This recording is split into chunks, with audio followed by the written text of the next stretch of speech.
Hey everybody! So we've reached the halfway point of the semester. That's a good feeling.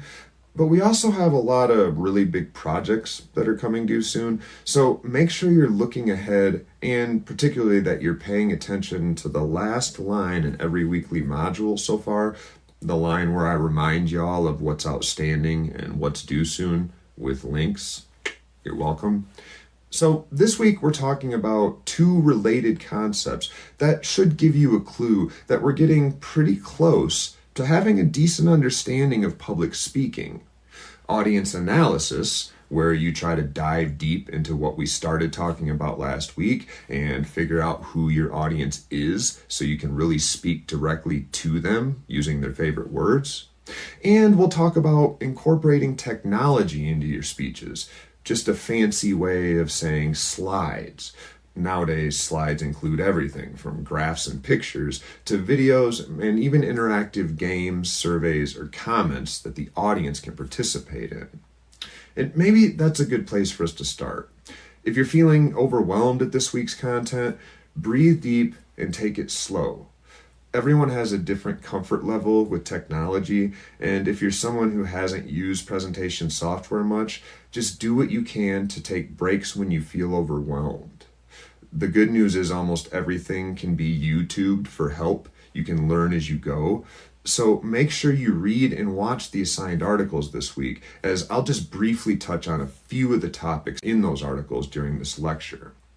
The rest is up to you to know, including how to record presentations with visual aids, how to do that effectively, and how to edit your speeches.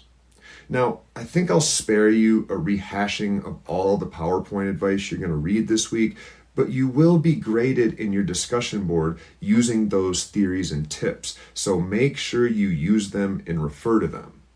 I want to talk briefly about audience analysis, which is also part of your assignment this week. Normally, an audience analysis is done in one of two ways. You either ask the audience, which you can only do if you know exactly who they are, say they bought tickets to an event, or you can look at demographics, which is what most of you will be doing this week.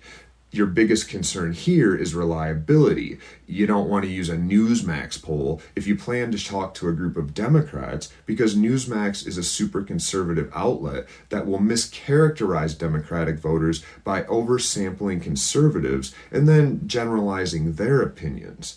So you'll end up with some bad data. So how do you go about finding out who you'll be talking to and how exactly to target them? Well, the short answer is it depends on the speech topic, the area where you're talking, the size of the audience, a million other things that you might or might not be able to do at the time. So let's play with this sort of thinking, because this is what I want to see in your discussion post this week. Let's say, as an example, I decide to give a speech about the war on drugs to a group of police officers in rural Kansas, say 50 miles south of Topeka in flyover country.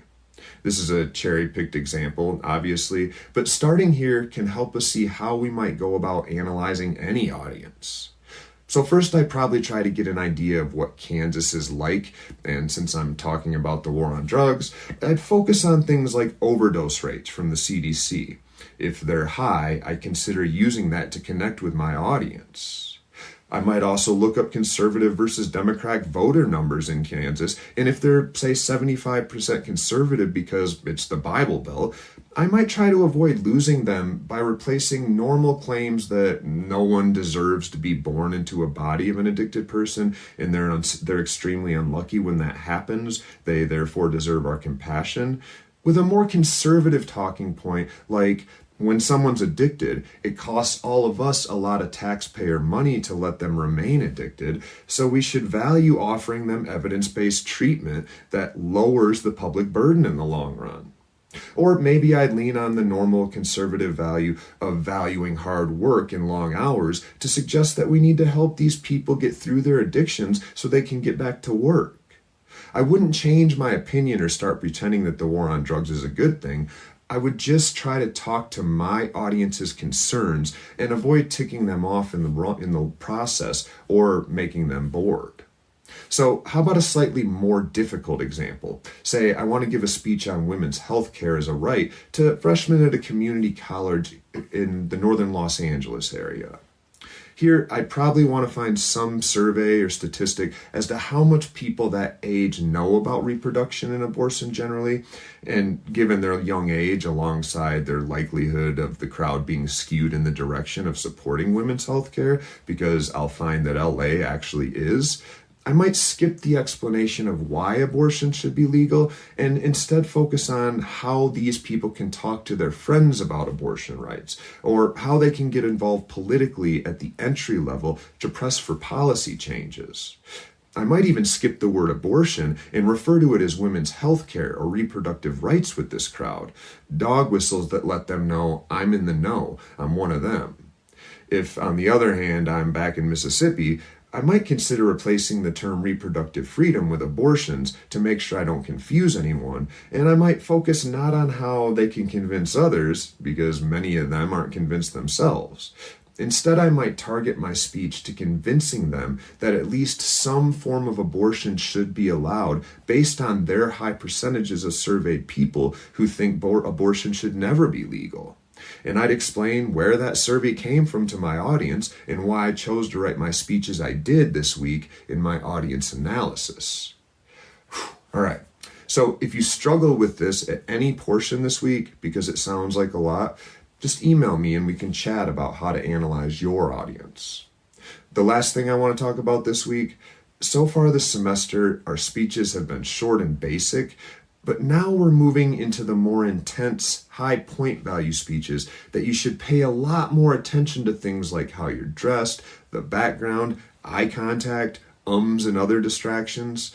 I've been making pretty decent comments on almost everyone's posts so far to help you moving forward, so take some time this week to read through those and incorporate what I've suggested. This is the point in the semester when everything starts to come together and you'll find yourself actually using multiple theories from multiple weeks all at the same time to build your presentations. So let this be kind of fun.